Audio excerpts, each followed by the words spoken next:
السلام علیکم جی، میں ہوں اسد عباس اور آپ دیکھ رہے ہیں ڈی ٹی ایم پاکستان۔ آج 24 نومبر ہے اور وقت ہے شام کے 5:25۔ پی ٹی آئی نے آج کال دی تھی، فائنل کال جس کو پی ٹی آئی نے نام دیا تھا عمران خان صاحب کی ریکویسٹ پہ یا ان کے حکم پہ یا ان کے کہنے پہ، کہ وہ پروٹیسٹ کریں گے، احتجاج کریں گے اور مارچ کریں گے ٹورڈز اسلام آباد، جہاں آ کے وہ دھرنا دیں گے اور عمران خان سمیت اپنے جو پی ٹی آئی کے کارکنان ہیں ان کی رہائی کا مطالبہ کریں گے۔ اب اس احتجاج کے کال پہ جو وفاقی دارالحکومت ہے اور اس کو بالکل کارڈن آف کر دیا گیا ہے اور کنٹینرز لگا کے جتنے بھی اسلام آباد آنے یا جانے والے راستے ہیں وہ بند کر دیے گئے تھے۔ کل سے بلکہ پرسوں سے جو ہے وہ کنٹینرز لگنا شروع ہو گئے تھے۔ اب سے تھوڑی دیر پہلے جو ہے وہ وفاقی جو وزیر داخلہ ہیں محسن نقوی، انہوں نے ایک پریس کانفرنس کی اور جس میں ان کا اعتماد کا جو لیول ہے وہ کافی لو نظر آیا، اور انہوں نے کہا جی یہ دیکھیں کہ احتجاج ایسے وقت میں ہو رہا ہے جہاں پہ بیلاروس کا پریزیڈنٹ آ رہا ہے، باہر کے وفود آ رہے ہیں، اور یہ پروٹیسٹ بھی ایسے روڈز پہ کر رہے ہیں کہ جہاں پہ وفود نے گزرنا ہے۔ تو اس سے لگتا ہے کہ شاید گورنمنٹ یہ ایکسپیکٹ نہیں کر رہی تھی کہ اتنی پابندیوں کے بعد پی ٹی آئی کی جو قیادت ہے وہ شاید یہ گھٹنے ٹیکنے پہ مجبور ہو جائے اور وہ احتجاج نہیں کرے گی، مگر ایسا نہیں ہوا۔ سب سے پہلی جو صبح ایک پریس کانفرنس کی وہ عظمیٰ گیلانی صاحبہ نے کی، اور عظمیٰ گیلانی کا جیسے ہی نام آتا ہے پی ایم ایل این کی، وہ پنجاب کی جو ہے وزیر اطلاعات ہیں، تو لیکن آپ ان سے کوئی سنجیدہ گفتگو جو ہے وہ اس کی توقع نہیں رکھ سکتے۔ تو حسب سابق انہوں نے یہی کہا کہ جی وہ فلاں بھی سویا ہوا ہے، بشرا بی بی بھی سوئی ہوئی ہیں، اور ان سے تو 1000 بندہ نہیں نکل پا رہا، دس اینڈ دیٹ، یہ باتیں کر کے وہ چلی گئی ہیں۔ تھوڑی دیر پہلے کہ ایک اور پریس کانفرنس جو ہے وہ اسحاق ڈار صاحب نے کی ہے۔ تو اوپر نیچے یہ پریس کانفرنسیں جو ہے وہ نون لیگ کی طرف سے یہ ظاہر کرتی ہیں کہ بھائی حالات اتنے بھی سادہ نہیں ہیں یا اتنے بھی آسان نہیں ہیں کہ آپ کنٹینرز لگا کے جو ہے وہ اگر اسلام آباد کے رستے روک دیں گے تو آپ پہ پریشر بلٹ نہیں ہوگا۔ لائک وائز پھر ہم دیکھتے ہیں کہ وہ عطا تارڑ صاحب جو وفاقی وزیر اطلاعات ہیں، انہوں نے ایز یوزول جیسے میں نے کہا کہ اگر آپ عظمیٰ گیلانی سے کوئی سنجیدہ چیز کی توقع نہیں رکھ سکتے تو آپ جو ہے وہ عطا تارڑ صاحب سے بھی جو ہے کوئی عقل والی بات جو ہے اس کو آپ اس کی توقع نہیں رکھ سکتے۔ اور یہ عناصر جو ہے وہ صرف ایک پی ایم ایل این میں نہیں ہے، ایسے عناصر جو ہے جن سے آپ توقع نہیں رکھ سکتے۔ اس سے پہلے جو ہے وہ پی ٹی آئی میں فیاض الحسن چوہان تھے، آج اسی پوسٹ پہ وزیر اطلاعات کی پوسٹ پہ جو ہے وہ عطا تارڑ صاحب ہیں، اور انہوں نے کیا کیا کہ جی وہ گاڑی میں لے کے گھوم رہے ہیں اسلام آباد کے کسی ایریا میں، اور وہاں جا کے بتا رہے ہیں کہ جی دیکھیں زندگی جو ہے وہ معمول کے مطابق ہے، اور پیچھے میرے دیکھیں پارک میں لوگ جو ہے وہ بھی پھر رہے ہیں اور پولیس والوں سے ہاتھ ملا رہے ہیں۔ کافی لمبی جو ہے وہ ان کی اس ایکٹیویٹی کو جو ہے نشر کیا گیا، گو کہ میرا خیال ہے کہ کوئی سنجیدہ آدمی جو ہے ان کی گفتگو کو 1 منٹ سے زیادہ جو ہے وہ برداشت نہیں کر سکتا، کیونکہ اس میں سے کوئی کام کی چیز نکلتی نہیں ہے، لا یعنی گفتگو کرتے ہیں، اور آپ کے لیے برداشت کرنا جو ہے وہ ذرا کافی مشکل ہوتا ہے۔ ظاہر ہے ایک بندہ اگر وہ if he is not talking his mind تو اس کے لیے جو ہے وہ آپ کیسے اس کو برداشت کر سکتے ہیں۔ تو اب کہنے کا مقصد یہ ہے کہ ایک طرف تو آپ یہ کہہ رہے ہیں کہ جی آپ نے اسلام آباد کے رستے روک کے اور بار بار پی ٹی آئی کی قیادت کو جو ہے وہ یہ دھمکیاں دے کے کہ جڑا اسلام آباد آئے گا وہ پھڑیا جائے گا، اور وہاں سے آپ دیکھیں کہ بڑی تعداد میں جو ہے وہ کے پی سے لوگ نکلے ہیں، اس کے علاوہ جنوبی پنجاب سے سوشل میڈیا پہ، چونکہ سوشل میڈیا پہ ہی آپ کو دکھایا جا رہا ہے، آپ کا جو مین اسٹریم میڈیا ہے خاص کر کے جو الیکٹرانک میڈیا ہے اس پہ تو بلیک آؤٹ کیا گیا ہے، لیکن اس کے باوجود جو سوشل میڈیا پہ آنے والے ویڈیوز ہیں یا آنے والی جو باقی تصاویر ہیں اس میں دیکھا جا سکتا ہے کہ باوجود اس کے کہ پی ٹی آئی کی قیادت کو یا ورکرز کو یہ اندازہ ہے کہ ان کے ساتھ کیا سلوک ہو سکتا ہے اور کتنا بروٹلی ڈیل کیا جا سکتا ہے ان کو اسلام آباد میں، لیکن وہ وہاں سے نکلے ہیں۔ اب پہلا امتحان جو ہے وہ پی ٹی آئی قیادت کا یا ورکرز کا ان اضلاع میں ہوگا جہاں پہ اگر آپ سمجھتے ہیں کہ جی کے پی سے مثال کے طور پہ اٹک پہ جب آپ آئیں گے تو اٹک پہ ان کا تصادم ہوگا جیسے کہ پچھلی دفعہ بھی ہوا تھا، اور اس طرح دوسرے اضلاع جو ہے جو جوڑتے ہیں راولپنڈی کو یا اسلام آباد کو، تو اس طرف سے جب یہ لوگ پہنچیں گے تو وہاں پہ تصادم کا خطرہ ہے۔ اب مسئلہ یہ ہے کہ جیسے میں نے کہا کہ بدقسمتی یہ ہے کہ کوئی کامن سینس جو ہے وہ پریویل نہیں کرتی گورنمنٹ میں۔ آپ اس وقت اقتدار میں ہیں اور پی ٹی آئی تو یہ کہہ چکی ہے، اور عمران خان صاحب اور وہ کہہ چکے ہیں کہ جی انہوں نے اسٹیبلشمنٹ سے ہی بات کرنی ہے، کیونکہ ہم سب جانتے ہیں اور پی ٹی آئی کی قیادت بھی جانتی ہے کہ اصل جو گورنمنٹ ہے، اصل جو پاور ہے وہ اس وقت اسٹیبلشمنٹ کے پاس ہے، اور عمران خان کے ساتھ جو بھی معاملات طے ہوں گے وہ اسٹیبلشمنٹ کے ہی ہوں گے۔ تو اس لیے وہ تو دے آر ویری کلیئر کہ بھائی ہم نے جو باتیں کرنی ہیں وہ اسٹیبلشمنٹ سے ہی کرنی ہے۔ اب مسئلہ یہ ہے کہ ان کی بھی بےزتی ہو جاتی ہے کہ اگر یہ کہتے ہیں کہ جی اچھا ہم سے بات کریں اور پی ٹی آئی والے کہتے ہیں کہ جی ہم نے آپ سے بات نہیں کرنی،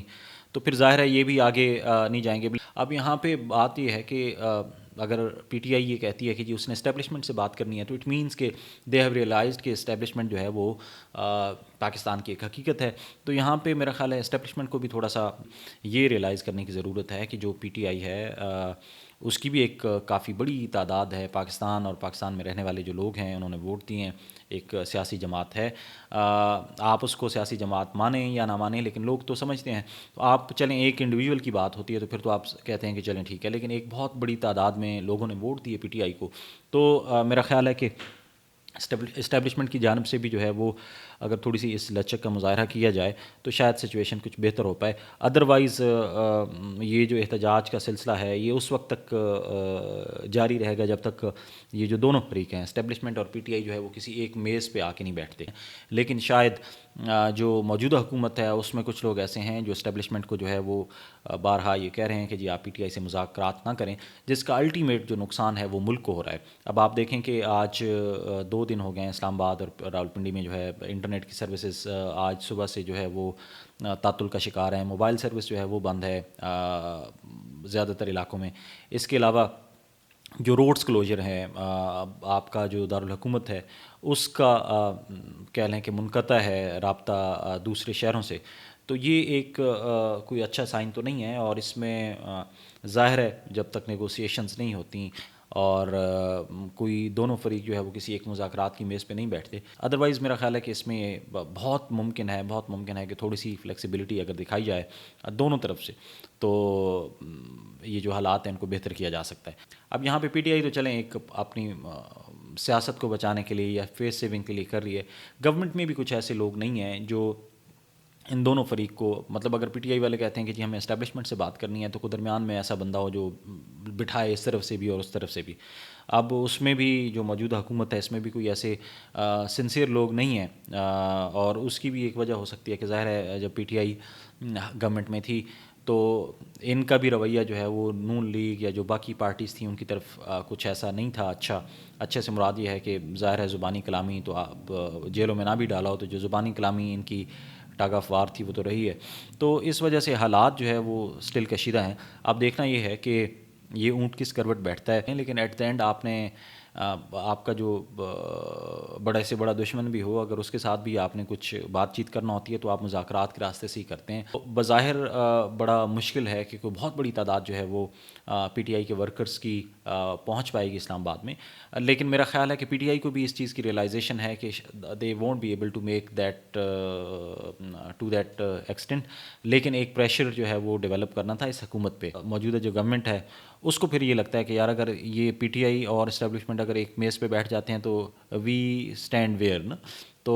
اس کی بھی یہ موجودہ جو گورنمنٹ ہے خاص کر کے جو نون لیگ کے جو لوگ ہیں اور پیپلز پارٹی جو ہے اس کے شاید یہ نہ چاہتے ہوں کہ ان دو فریق کے مذاکرات ہو پائیں، کیونکہ ان کے الٹیمیٹ بینیفیشری تو جو ہے یہ نون لیگ اور پی پی پی ہیں، ان دونوں کے درمیان جو رفٹ ہے، تو اس سے یہی لگتا ہے کہ اب انلیس کہ کوئی ایک ایسا درمیانی راستہ اختیار کیا جائے کہ جس میں پی ٹی آئی اور اسٹیبلشمنٹ جو ہے یہ دونوں جو پاکستان کے اسٹیک ہولڈرز ہیں یہ ایک میز پہ بیٹھیں اور بات چیت کریں تو شاید کوئی پروگریسو وے آئے، ادروائز تو یہ احتجاج جو ہے ہر چوتھے روز ہوتے رہیں گے، اس دفعہ کا احتجاج ناکام ہو گیا تو یہ پھر کل کو پھر آ جائیں گے۔ اب یہاں پہ اگین میں یہ کہتا ہوں کہ شاید اللہ کرے کہ کوئی ایسا بندہ درد دل رکھنے والا بندہ جو ملک کی قیادت اور پاکستان کے ساتھ مخلص ہو، وہ اگر کوئی سیاسی قیادت میں سے سامنے آئے اور جو کہے کہ بھائی ٹھیک ہے، اور اسٹیبلشمنٹ کی طرف سے بھی کوئی تھوڑی سی فلیکسیبلٹی ہو، کیونکہ ایٹ دا اینڈ جو ہے وہ پی ٹی آئی والے بھی پاکستانی ہیں، اسٹیبلشمنٹ بھی ایک حقیقت ہے اور باقی جو جماعتیں ہیں وہ بھی ایک حقیقت ہیں، تو ہم نے اسی ملک میں ہی رہنا ہے اور ان سب کے ساتھ مل کے ہی آپ گورن کر سکتے ہیں، اس کے علاوہ نہیں کر سکتے۔ جیسے میں نے کہا کہ حاضری تو سب نے لگوائی ہے پریس کانفرنسز کے ذریعے، اس میں تو وہ ناصر شاہ صاحب جو وزیر اطلاعات ہیں سندھ کے انہوں نے بھی اپنی حاضری لگوائی اور ماشاء اللہ سے انہوں نے بھی اتنی ہی عقل سے پیدل باتیں کی ہیں، مطلب ایک ملک کو جوڑنے والی باتیں ہوتی ہیں نا، یہ قوم کو جوڑنے والی باتیں ہوتی ہیں، تو آپ چاہے وہ عطا تارڑ صاحب کی سن لیں گفتگو، چاہے وہ آپ ناصر شاہ صاحب کی سن لیں، یا آپ عظمیٰ گیلانی جو ہیں ان کی سن لیں. ایک طرف تو آپ کہتے ہیں کہ جی پی ٹی آئی جو ہے وہ انتشاری ٹولہ ہے، لیکن آپ ان تینوں کی گفتگو آج کی جو ہے 24 نومبر کی